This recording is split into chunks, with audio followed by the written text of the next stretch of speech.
வணக்கம். நம்ம இன்னைக்கு எதை பற்றி பார்க்க போகிறோம் அப்படின்னா, ஒரு சோப் கார்விங் பார்க்க போகிறோம். ஸோ இது வந்து ஒரு மனுஷனோட கையை வந்து நம்ம பண்ணியிருக்கோம். ஸோ இது வந்து ஒரு மாடல். ஸோ இது வந்து நம்ம எப்படி வந்து நம்ம ஒரு 3Dயில் வந்து நம்ம ஒரு கை பண்ணலாம் அப்படின்னு பார்க்க போகிறோம். ஸோ இது வந்து ஸ்டெப் பை ஸ்டெப்பாக உங்களுக்கு பார்த்தா மட்டும்தான் புரியும். ஸோ வீடியோ ஸ்கிப் பண்ணாமல் ஃபுல் வீடியோவை பாருங்கள். ஸோ வாங்க வீடியோக்குள்ளே போகலாம். ஸோ ஃபஸ்ட்டு இதுக்கு ஒரு சோப்பு எடுத்துக்கலாம். நம்ம வந்து சோப்பை வந்து ஃபஸ்ட்டு நம்ம அந்த 3D வியூவில் வரைஞ்சிக்கலாம். ஸோ நீங்கள் என்ன கான்செப்ட் பண்ண போகிறீங்களோ ஸோ அதை ஃபஸ்ட்டு ட்ரா பண்ணிடணும் அந்த 3Dக்குள்ளாடி. ஸோ ஃபஸ்ட்டு இந்த மாதிரி ஒரு ட்ராயிங் போட்டுடலாம் நம்ம. ஸோ வந்து நான் கொஞ்சம் ஸ்ட்ரைட்டாக இல்லாமல் கொஞ்சம் இப்படி கை திருங்கி இருக்க மாதிரி பண்ணியிருக்கேன். ஸோ அதனால தான் வந்து ஒரு கொஞ்சம் கீழேயும் கொஞ்சம் மேலேயுமா இருக்குது. ஸோ இந்த போர்ஷன் நான் ட்ரா பண்ணியிருக்க போர்ஷன் வந்து நம்ம கட் பண்ணி எடுக்க போகிறோம். ஸோ இது வந்து இந்த 2 பீஸும் தேவையில்லை.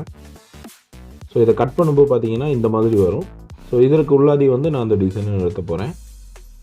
ஸோ நம்ம வந்து இந்த மாதிரி ஒரு சோப் எடுத்துக்கலாம். ஸோ இதில் வந்து நான் ஸ்ட்ரைட்டாக லைன் போட்டுக்கிறேன். ஸோ இதை வந்து பிரிக்கிறேன். எத்தனை விரல் இருக்கோ ஸோ 5 விரலுக்கு 5 லைன்ஸ் வரும்.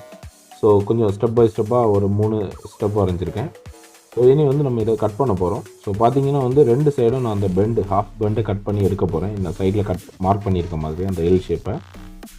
ஸோ அப்படின்னா தான் வந்து உங்களுக்கு ஃபஸ்ட்டு ஏன்னா வந்து நான் சொன்ன மாதிரி கொஞ்சம் வளைஞ்சி கட் பண்ணியிருக்கனால ஸோ நம்ம இந்த மாதிரி கட் பண்ணி எடுத்துக்கணும்.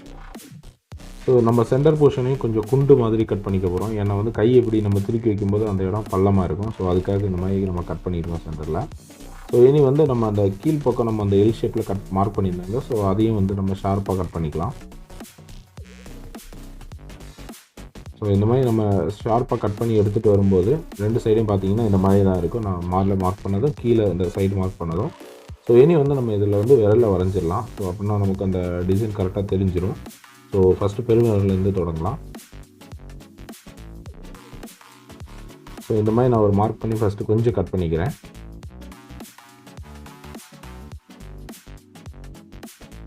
ஸோ நம்ம இதை வந்து கொஞ்சம் அந்த பெருவிரலோட ஷேப்புக்காக கட் பண்ணிகிட்ருக்கோம். ஸோ இந்த மாதிரி லைட்டாக ஸ்ட்ரைக் பண்ணி எடுத்துக்கலாம். ஸோ அடுத்த விரலில் வந்து லைட்டாக திருங்கி இருக்க மாதிரி வருது. ஸோ அதுக்காக வந்து ஃபஸ்ட்டு விரலையும் கொஞ்சம் இந்த மாதிரி ஒரு பொசிஷன் பண்ணி பார்ட் பண்ணிடுவோம் நம்ம தனித்தனியாட்டு எத்தனை விரல் அப்படிங்கிறத. ஸோ சென்டர் விரல் முடிஞ்சிச்சு. ஸோ அடுத்த விரலுக்கு கொடுத்துட்டு நம்ம இந்த மாதிரி அதை ஒவ்வொரு விரலையும் செப்பரேட்டாக பிரிச்சுக்கலாம் நம்ம. ஸோ இது வந்து சுண்டு விரலுக்காக நான் விட்டுருக்கேன். ஸோ அதே கர்வை கட் பண்ணி எடுத்திங்கன்னா வந்து செப்பரேட்டாக ஃபஸ்ட்டு விரலை வந்து நம்ம சாலிடாக எடுத்துடலாம். ஒரு கனமாட்டு ஒரு நம்ம வந்து இப்போது 1 இன்ச்சு கனத்தில் கொடுத்துருக்கோம் அப்படின்னா 1 சென்டிமீட்டர் கனத்தில் கொடுத்துருக்கோம்னா 1 சென்டிமீட்டர் கனத்துக்கு நம்ம வந்து அதை ஃபுல்லாக கட் பண்ணி எடுத்துக்கலாம். ஸோ சாலிடாக வச்சுட்டு அதுக்கு அடுத்தது அதை ரவுண்ட் பண்ணி எடுத்துக்கலாம். ஸோ நான் அந்த ஷேப்புக்காக நான் ஃபஸ்ட்டு அதை நான் கட் பண்ணிகிட்ருக்கேன். இப்போது பார்ட்டாக நான் பிரிச்சுட்ருக்கேன் ஒவ்வொரு விரலாட்டு. ஸோ இந்த மாதிரி ஃபஸ்ட்டு வந்து நம்ம செப்பரேட்டாக பிரிச்சுக்கலாம். ஸோ அப்போ கொஞ்சம் ஈஸியாக இருக்கும் நமக்கு. ஸோ நம்ம இப்போ வந்து பார்த்திங்கன்னா நான் வந்து என்னோடய கையை தான் சாம்பிளுக்கு எடுத்துக்கிறேன். ஸோ 1 2 3 அந்த மாதிரி வச்சுட்டு ஒவ்வொரு விரலுக்கும் நான் வந்து தனித்தனியாக பார்ட் பிரிச்சுருக்கேன். ஸோ நம்ம கையே நம்ம சாம்பிளுக்கு வச்சு பார்த்தா தான் நமக்கு தெரியும். ஸோ இது பார்த்திங்கன்னா நான் செப்பரேட்டாக ஒவ்வொரு விரலையும் வந்து ஃபஸ்ட்டு வந்து பார்ட்டாக வந்து தனித்தனி போர்ஷனாக பண்ணிகிட்ருக்கேன். ஸோ இந்த மாதிரி நம்ம வந்து கொஞ்சம் கொஞ்சமாக ஆழமாக கொடுத்துக்கலாம். கொஞ்சம் கொஞ்சமாக தான் கட் பண்ணணும். ஸோ ரொம்ப ஸ்பீடாக கட் பண்ணோம் அப்படின்னா வந்து சீக்கிரம் பீஸ் குறைஞ்சிரும். ஸோ அப்புறம் நமக்கு கூட்ட முடியாது. ஸோ அதனால்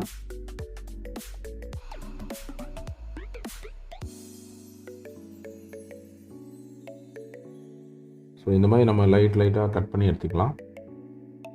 ஸோ பார்த்தீங்கன்னா இப்போ வந்து நம்ம உள் பக்கத்தில் உள்ளதையும் நம்ம அந்த போர்ஷனை கட் பண்ணிக்கலாம். ஸோ உள்ளே வந்து அதே கர்வை நம்ம அப்படியே கண்டினியூ பண்ணி கொண்டு போகிறோம். ஸோ அந்த விரலை பார்த்தீங்கன்னா உங்களுக்கு தெரியும். ஸோ நம்ம கையை திருக்கி வச்சுருந்தோம் அப்படின்னா வந்து எந்த இடம் பள்ளமாக இருக்கோ ஸோ நம்ம அதை வந்து அப்படியே இங்கே குறைச்சிக்கிறோம். அவ்வளோதான். ஸோ நான் இந்த மாதிரி பீலர் வச்சு யூஸ் பண்ணியிருக்கேன். ஸோ நீங்கள் கத்தி வச்சு மெதுவாக பண்ணுறதா இருந்தாலும் ஓகே தான்.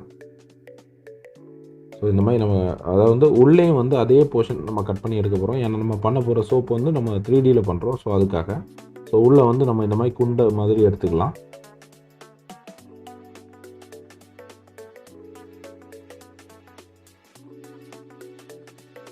ஸோ பார்த்தீங்கன்னா நான் உள்ளே வந்து அந்த பெருவிரலோட டீட்டெயில் கொடுத்துட்ருக்கேன். ஸோ அதை வந்து தனித்தனி ப்ரொஜெக்ஷனை காட்டணும். ஸோ அதுதான் மெயின் கான்செப்ட், வேறு எதுவும் இல்லை. ஸோ அதை கட் பண்ணி கொண்டு வரும்போது கொஞ்சம் கனமாக காட்டிக்கணும். ஒவ்வொரு விரலும் வந்து ஒவ்வொரு பீஸ் மாதிரி இருக்கணும். ஸோ அது வந்து ஒரு இடத்துல கனெக்ட் ஆகுது. அதுதான் மெயின் கான்செப்ட்டு. ஸோ அதுக்கப்புறம் உள்ளது வந்து அந்த ஷேப்பு நம்ம எடுத்துக்கிட்டோம் அப்படின்னா ஈஸியாக வந்துடும். ஸோ நீங்கள் இந்த மாதிரிப்பட்ட 3D ஆப்ஜெக்ட் பண்ணும்போது சாம்பிளுக்கு வந்து ஃபோட்டோஸ் இந்த மாதிரி யூஸ் பண்ணுறத விட நீங்கள் ரியலாகவே யூஸ் பண்ணுறது நல்லாயிருக்கும். ஸோ நான் வந்து நம்ம கையே நம்ம யூஸ் பண்ணுறது தான் நல்லது. நம்ம கை எப்படி இருக்குது அப்படிங்கிற மாதிரி பார்த்துட்டு. ஸோ இந்த போர்ஷன் பார்த்தீங்கன்னா வந்து இந்த பெண்டு வந்து நமக்கு கண்டிப்பாக பார்வைக்கு இருக்கும். ஸோ இதுதான் வந்து ஃபஸ்ட்டு வந்து நமக்கு ஒரு ப்ரொஜெக்ஷனை காட்டும். ஓகே, இது வந்து கைக்கு அந்த ஒரு அடையாளமே வந்து இந்த சிம்பிள் தான். ஸோ இது வந்து கண்டிப்பாக மஸ்ட்டு நம்ம கொடுக்கணும். ஸோ இந்த மாதிரி நீங்கள் கொஞ்சம் கொஞ்சமாக கட் பண்ணி கொண்டு வரும்போதே உங்களுக்கு ஆட்டோமேட்டிக்காக அதோட சைஸஸ் வந்துடும். ஸோ நம்ம வந்து கொஞ்சம் கொஞ்சமாக தான் நம்ம குறைக்கணும். ஸோ நீங்கள் பார்த்தீங்கன்னா நான் கிட்டத்தட்ட ஒரு 3-4 வாட்டி இதை வந்து நான் அந்த சைஸஸ் சுருக்கிட்டே வந்துட்டுருக்கேன். ஸோ எனக்கான அந்த சைஸ் வந்து கிடைக்கிறது வரைக்கும் நான் வந்து கொஞ்சம் கொஞ்சமாக தான் கட் பண்ணி கொண்டு வருவேன். ஸோ நீங்களும் அந்த மாதிரி கொஞ்சம் கொஞ்சமாக தான் கட் பண்ணி கொண்டு வரணும். ஸோ நம்ம இந்த மாதிரி வந்து ப்ரஷ் வச்சு நல்லா க்ளீன் பண்ணிக்கலாம். ஸோ நம்ம பல்லு தேய்க்கக்கூடிய பழைய ப்ரஷ் இருந்தாலும் அதை வச்சுனாலும் நல்லா நீட்டாக க்ளீன் பண்ணிக்கோங்க. ஸோ அப்போ கொஞ்சம் கூட ஈஸியாக இருக்கும் உங்களுக்கு பண்ணுறதுக்கு.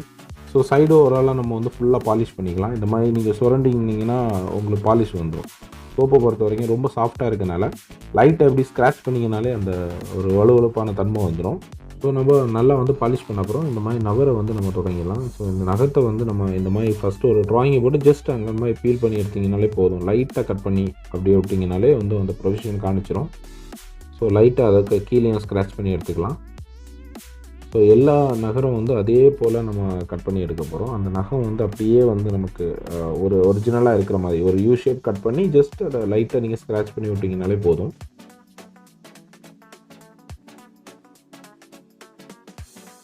ஸோ நீங்கள் பார்த்தீங்கன்னா நான் அடிக்கடி அந்த பாலிஷ் பண்ணிக்கிறேன். ஸோ அப்போ தான் உங்களுக்கு அது டீட்டெயில் தெரியும், அதுக்காக தான். ஸோ நகர் பார்த்தீங்கன்னா கொஞ்சம் மெதுவாக இந்த மாதிரி ஒரு யூ ஷேப் கட் பண்ணி கொண்டு முடிச்சுட்டு லைட்டாக கட் பண்ணி விடுங்க. அவ்வளோதான். ஜஸ்ட் அந்த ஒரு சின்ன ஒரு கட்டிங் பண்ணி எடுத்துட்டிங்கன்னா உங்களுக்கு ஃபுல்லாக வந்து அந்த ப்ரொஜெக்ஷன் தெரிஞ்சிடும். ஸோ நம்ம பெருவிரலையும் இதே போல் கட் பண்ணிக்கலாம். ஸோ இதே போல் தான். ஆனால் பெருவிரலில் ஒரு வித்தியாசம் என்ன அப்படின்னு பார்த்தீங்கன்னா, உங்களுக்கு வந்து ரைட் சைடு பெருவிரலில் வந்து லெஃப்ட் சைடு நவர் பார்த்துட்ருக்கோம். ஸோ லெஃப்ட் சைடு ஹேண்டு வந்து ரைட் சைடு பார்த்துட்ருக்கோம். ஸோ அந்த சைடில் தான் நம்ம இதை கட் பண்ணணும். ஸோ இது மாதிரி ஃபுல்லாக பாலிஷ் பண்ணிக்கலாம். லைட்டாக ஸ்க்ராட்ச் பண்ணி பாலிஷ் பண்ணிட்டோம் அப்படின்னா வந்து பக்காவாக ரெடி ஆயிரும். ஸோ கொஞ்சம் மெதுவாக ஸ்க்ராட்ச் பண்ணுங்கள். ஸோ இனி உள்ளங்கையில் உள்ள நம்ம ரேகையை கட் பண்ணிக்கலாம். ஸோ உங்கள் கையே நீங்கள் சாம்பிளாக பார்த்துட்டு எப்படி இருக்குதோ அந்த மாதிரி கட் பண்ணிக்கணும். வச்சுக்கோங்க. ரைட்டு ஹேண்ட் பண்ணியிருக்கீங்கன்னா ரைட் ஹேண்டு, லெஃப்ட் ஹேண்டுன்னா லெஃப்ட் ஹேண்டு. ஸோ ரேகை வந்து ரொம்ப முக்கியம். ஸோ அதுதான் தனி ப்ரொஃபஷனாக காட்டும். ஸோ அவ்வளோதான், முடிஞ்சுது. ரொம்ப ஈஸியான கார்விங் தான். ஸ்டெப் பை ஸ்டெப் பார்த்தீங்கன்னா உங்களை ரொம்ப ஈஸியாக பண்ணிக்கலாம். அப்புறம் உங்கள் ஃப்ரெண்ட்ஸு, உங்களை ஃபேமிலி மெம்பர்ஸ் யாருக்காவது ஏதாவது கிஃப்ட் பண்ணணும் அப்படின்னா இந்த மாதிரிப்பட்ட கார்விங் பண்ணி கொடுத்தீங்க அப்படின்னா அவங்களும் லைஃப் டைம் வச்சுப்பாங்க. ஸோ நீங்களே பண்ணி கொடுத்த மாதிரி இருக்கும். ஸோ அதுக்காக ஒரு வாட்டி ட்ரை பண்ணி பாருங்கள். ஸோ இது வந்து கொஞ்சம் வித்தியாசமாக இருக்கிறனால வந்து எல்லாருக்கும் ரொம்ப பிடிக்கும். இந்த மாதிரிப்பட்ட கார்விங் நீங்கள் பண்ணி கொடுத்தீங்க அப்படின்னா. சோப் கார்விங்கிறது ரொம்ப ஈஸியான கார்விங். நீங்கள் வந்து வீட்லேயே நார்மலாக ட்ரை பண்ணி பார்க்கலாம். ஸோ வீடியோ பிடிச்சிருந்தா லைக் பண்ணுங்கள், சப்ஸ்கிரைப் பண்ணுங்கள், மறக்காமல் பெல் ஐக்கனை கிளிக் பண்ணுங்கள். அப்படின்னா தான் அடுத்தடுத்த நோட்டிஃபிகேஷன்ஸ் உங்களுக்கு வரும். ஸோ ஏதாவது கேட்கணும், டவுட் இருக்குது அப்படின்னா கமெண்ட் செக்ஷனில் கேளுங்க. கண்டிப்பாக ரிப்ளை பண்ணுறேன். நன்றி, வணக்கம்.